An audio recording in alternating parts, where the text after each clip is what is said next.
যে ঘটনা আজকে হয়েছে সেটাই বলো। বলো। আজকে আমি 5টা সাড়ে 5টার দিকে আমি আমার বাড়িতে গেছি।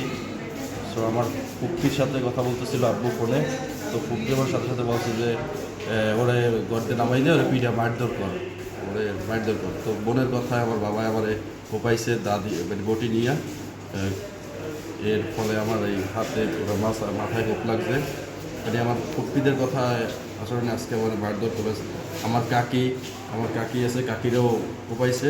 তোমার কি আপন বাবা? হ্যাঁ, আপন বাবা। আচ্ছা, তো তোমার বাবা তোমাকে যে কোপ দিল আজকে, এর পিছনের কারণটা কি? আগে পিছে কোনো কিছু হয়েছে না, পারিবারিকভাবে? আমার বাবার সাথে আমার কোনো সমস্যা নেই। তাহলে আমার ওই যে ফুপ্পিদের কথায় আমার বাবা আমাদের উপরে অত্যাচার করে। মানে তোমার বাবার বোনদের কথায়? হ্যাঁ, আমার বাবার বোনদের কথায়। তাদের কথায় তোমার উপর অত্যাচার করে? জি। তো তোমার বাবার নাম কি, প্রতিনিয়ত। বাড়ি কোথায়? আমার বাবার নাম মোহাম্মদ জামাল মল্লিক। আমার বাসা হচ্ছে নেসারাবাদ দ্বিতীয় অংশে।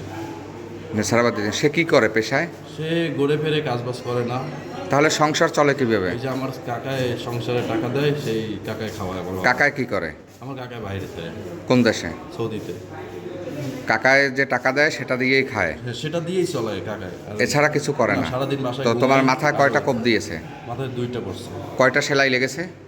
মেবি এখনো আমি জানি না সঠিক, তারা বলছে 2টা। আপা, কয়টা সেলাই লেগেছে? 2টা মেবি। আচ্ছা আচ্ছা, তো এখন কি করবে তুমি? আইনি প্রক্রিয়ায় যাবে কিনা, বা তোমার? অবশ্যই আইনি প্রক্রিয়া যাবো, কারণ বোনদের কথায় সে আমাদের উপর অত্যাচার করবে কেন?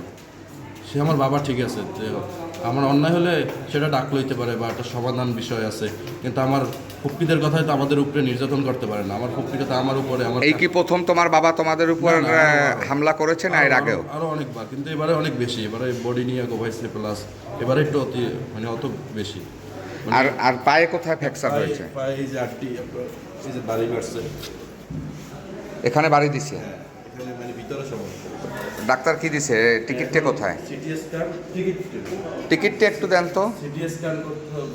তো এই যে ছেলেটা দেখতে পাচ্ছি, জালকাঠি নেসারাবাদের দ্বিতীয় অংশের বাড়ি। ওর বাবা কিন্তু আজকে, কিন্তু ওর নাম হচ্ছে রবিউল, আজকে ঠিক মাগরিবের সময় অর্থাৎ ইফতারির সময় কিন্তু ওকে আঘাত করে, আর ওর মাথায় কিন্তু 2টো সেলাই লেগেছে, এবং ডাক্তার কিন্তু এই ইনজুরির কারণে তাকে এক্সরে দিয়েছে। আর এই ঘটনাটা কিন্তু জালকাঠি নেসারাবাদের, আর আপন বাবার হাতেই কিন্তু ছেলে রক্তাক্ত হয়েছে, বা ছেলেকে সে কিন্তু কুপিয়েছে, এমনটাই কিন্তু ছেলে নিজ মুখ থেকে বলল।